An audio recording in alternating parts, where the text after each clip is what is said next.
शुक्र है, सब छोटी तबके भी खाते हैं और बड़े गाड़ियों वाले भी बहुत माशाल्लाह लेकर जाते हैं। देखिए बहुत सी लेडीज़ बहुत घर में परेशान भी हैं, तो मैं यही कहूँगी कि अगर उनको जो कुछ आता है अपना, तो वो अपना करें, स्टार्ट करें, खुद थोड़ा थोड़ा करके भी स्टार्ट करें। हम लोगों ने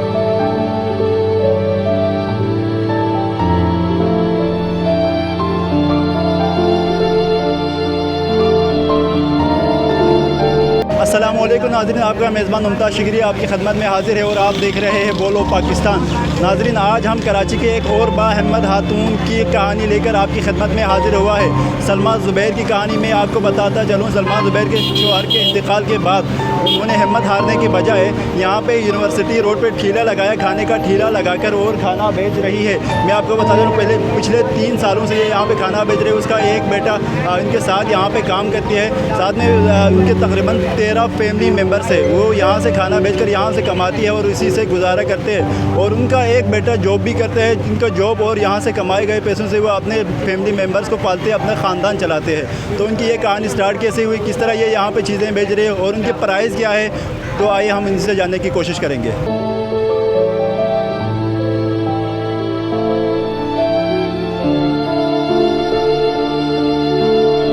ये स्टार्ट कैसे हुआ आपको, ये इसका यहाँ पे ठेला लगा के चीज़ें बेचने का ये आइडिया आया कैसे आखिर? ये हम लोग रमज़ान में दाल वहाँ पर समोसे और रोल पकोड़े वगैरह लगाते थे ना, वहाँ आगे था हमारा स्टेट। फिर वहाँ पर परेशानी होती थी क्योंकि कस्टमर बहुत जमा हो जाते थे, तो गाड़ियों की बहुत मसला होता था, तो यहाँ पर इसीलिए लगाए।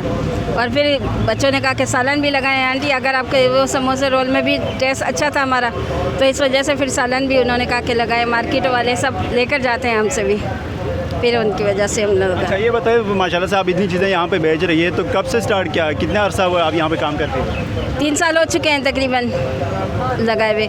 दाल चावल भी होते हैं, बिरयानी होती है, वो आजकल नहीं लगा रहे हैं बारिशों की वजह से थोड़ा, लेकिन ये 15-16 सालन होते हैं हमारे पास। अच्छा, तो इनके प्राइसेस क्या क्या है? यहाँ पे जो कस्टमर आते हैं वो मुतमईन है और उनके प्राइस है? हाँ, अल्लाह का शुक्र है, सब छोटी तबके भी खाते हैं और बड़े गाड़ियों वाले भी बहुत माशाल्लाह लेकर जाते हैं। अच्छा, ये बताएं कि आपके फैमिली मेम्बर्स कितने हैं और वो क्या क्या करते हैं? आपके बेटे कितने हैं माशाल्लाह से, और आप जो है आपकी फैमिली क्या क्या करते हैं, और आप इतना कहाँ यहाँ से जो है आप कितना कमाती हैं?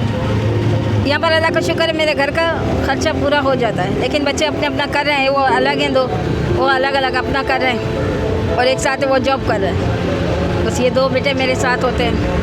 घर की फैमिली है, 14 मेंबर्स हैं हमारे, तो माशाल्लाह सारा हो जाता है। अच्छा, आपकी टाइमिंग क्या है? आप कितने बजे यहाँ पे आती है और कितने बजे यहाँ से क्लोज़ करके चली जाती है? 11:30 आते हैं और 3:30-4 बजे तक क्लोज़ हो जाता है माशाल्लाह जी।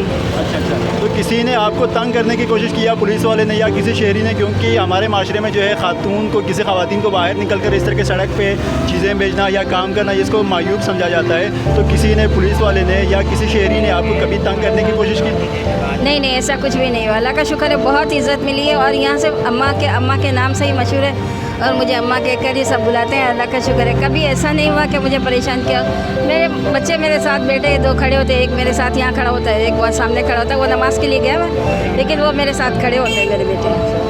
अच्छा, ये बताइए, तमाम चीज़ें आप मसलन दाल चावल यहाँ पे बेचती है, बिरयानी यहाँ पे बेच रहे, सालन आपके पास है, छोले वगैरह आपके पास, सब कुछ चीज़ें, इवन आप जो नॉर्मल एक होटल में चीज़ें मिलती है, इस तरह के आप चीज़ें यहाँ पे प्रोवाइड कर रही है। तो आप ये चीज़ें बनाते कैसे? घर से बना के लाते हैं या यहीं कहीं पे बनाते हैं? नहीं, सुबह घर से बना के सब लेकर आते हैं। 11:30 बजे बच्चा सारे सामान उतार देता है, फिर हम 1 बजे तक मतलब सारा स्टार्ट कर देते हैं। मैं नमाज़ के बाद आती हूँ, बच्चे सुबह 11:30 बजे आ जाते हैं यहाँ पर।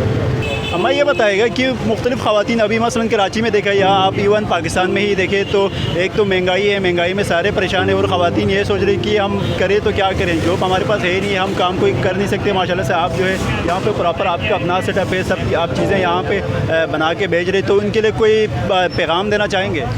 हाँ, पैगाम तो देना चाहूँगी, इसलिए कि बहुत सी लेडीज़ बहुत घर में परेशान भी हैं, तो मैं यही कहूँगी कि अगर उनको जो कुछ आता है अपना, तो वो अपना करें, स्टार्ट करें, खुद थोड़ा थोड़ा करके भी स्टार्ट करें। हम लोगों ने भी थोड़ा दाल चावल ये थोड़ा थोड़ा सा स्टार्ट किया था, लेकिन अल्लाह का शुक्र है, देखें कहाँ पहुँच गया माशाल्लाह। थोड़ा थोड़ा करते हैं तो हो जाता है, लेकिन मैं कहती हूँ अगर घर में परेशानी है बहुत, तो थोड़ा खुद से भी स्टार्ट करें। अगर जो भी उनको हुनर आता है तो थोड़ा करें। मैं तो ये कहती हूँ कि अच्छा है कि अपने हाथ में अपना हुनर है और किसी की मोहताजी नहीं है, किसी से मांगना नहीं है। अल्लाह का शुक्र है, बहुत एहसान है। मैं माशाल्लाह इंशाल्लाह आपकी कारोबार में वसत आएंगे। जी ये नाजरीन, ये था सलमा ज़ुबैर जो कि कराची के एक बाहिम्मत खातून है। उन्होंने अपना स्टाल लगाया, किसी के आगे जाके भीख मांगने के बजाय या जॉब करने के बजाय मसलन अभी अगर जॉब भी करे तो 15,000, 20,000, 25,000, 30,000 इसमें आपको जॉब मिल जाती है, लेकिन इससे आपके जो ख़ानदान है वो इसके गुजारा नहीं होता। सलमा ज़ुबैर का एक मोटिवेशन यही भी उन ख़वातीन के लिए जो जॉब की तलाश में या अपना काम करना चाह रही है लेकिन वो कर नहीं पा रही, उनके लिए यही मोटिवेशन है कि आप छोटे से छोटा स्टॉल ही क्यों ना हो, मसलन आप बिरयानी बेच सकते हैं, मसलन आप दाल चावल बेच सकते हैं, मसलन आप जो है सालन घर से बना के कहीं किसी सड़क कोने पर बैठ के वहाँ पर आप बेच सकते हैं। उनका ये मोटिवेशन है, अगर वो आप बेचना स्टार्ट करेंगे तो आप इंशाल्लाह तरक्की कर जाएंगे। अगर आपके पास ऐसी कोई मोटिवेशनल स्टोरी है तो हमें इनबॉक्स कीजिएगा, हम इसको हाईलाइट करेंगे। आज के लिए इतना ही। अपने मेज़बान मुमताज़ शिगरी को इजाज़त दीजिए। अल्लाह हाफ़िज़।